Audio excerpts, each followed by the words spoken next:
নমস্কার বন্ধুরা, আশাদের খোঁজে রান্নাঘরে আপনাদের স্বাগত জানাই। আজ আমি রান্না করব পোনা মাছের কালো জিরা ফোড়ন দিয়ে ঝোল। আমি দেখুন এই পোনা মাছ ভালো করে ধুয়ে নুন হলুদ মেখে রেখেছি। আর এখানে পেঁয়াজ নিয়েছি, আদা নিয়েছি, এখানে হলুদ, জিরের গুঁড়ো, ধনের গুঁড়ো, শুকনো লঙ্কার গুঁড়ো নিয়েছি, আর ফোড়নের জন্য কালো জিরা আর কাঁচা লঙ্কা নিয়েছি। আমি এখন মশলাটা পেস্ট করে নেব। আর এদিকে কড়াইটা বসিয়ে দিয়েছি গ্যাস অন করে।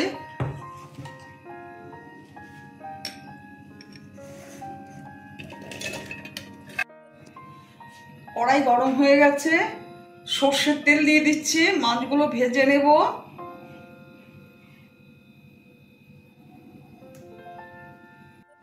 মশলা পেস্ট হয়ে গেছে, এদিকে তেলটা গরম হয়ে গেছে, মাছগুলো ছেড়ে নেব।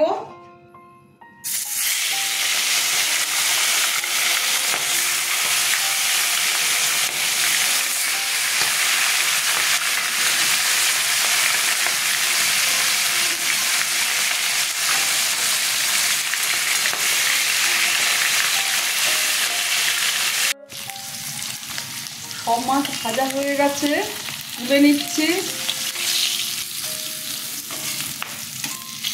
এই জ্যান্ত পোনা মাছ খেতে কিন্তু ভীষণ ভালো এবং স্বাস্থ্যসম্পন্ন, পুষ্টিকরও বটে। কাঁচা লঙ্কা, কালো জিরা ফোড়ন দিয়ে দিলাম।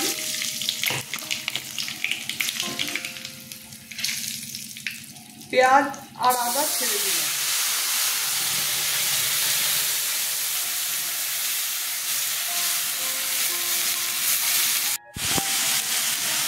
পেঁয়াজটা কষানো হয়ে গেছে, আমি এবার বাকি মশলাগুলো দিয়ে দেবো। 1 চামচ হলুদ, 1 চামচ লঙ্কার গুঁড়ো, 1 চামচ ধনের গুঁড়ো, 1 চামচ জিরের গুঁড়ো দিয়ে দিলাম। স্বাদ মতো নুন দিয়ে দিলাম। রান্নাতে মশলাটা যত কষানো যায় তত কিন্তু রান্নার টেস্ট হয়। আমি সবসময় মশলা কষিয়ে তারপরে সবজি মাছ ছাড়ি। কষানো হয়ে গেছে, জল দিয়ে দেবো।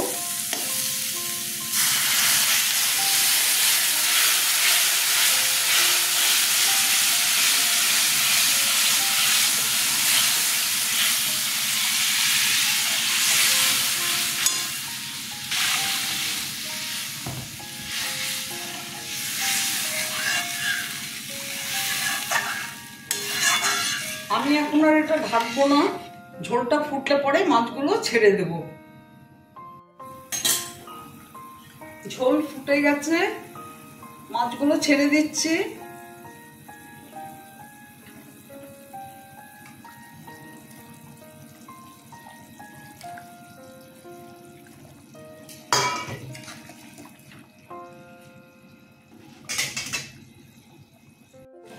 মাছগুলো একটু উল্টে দিচ্ছি।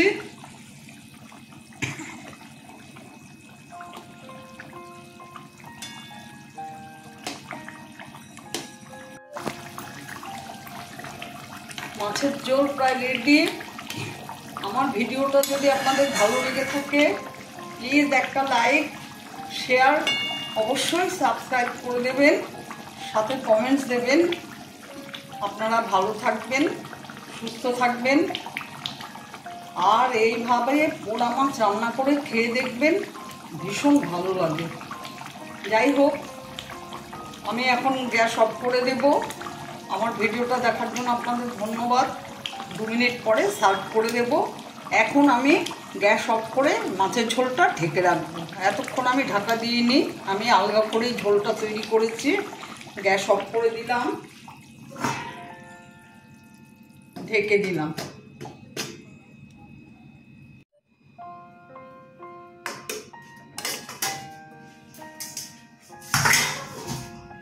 দেখুন কেমন হয়েছে।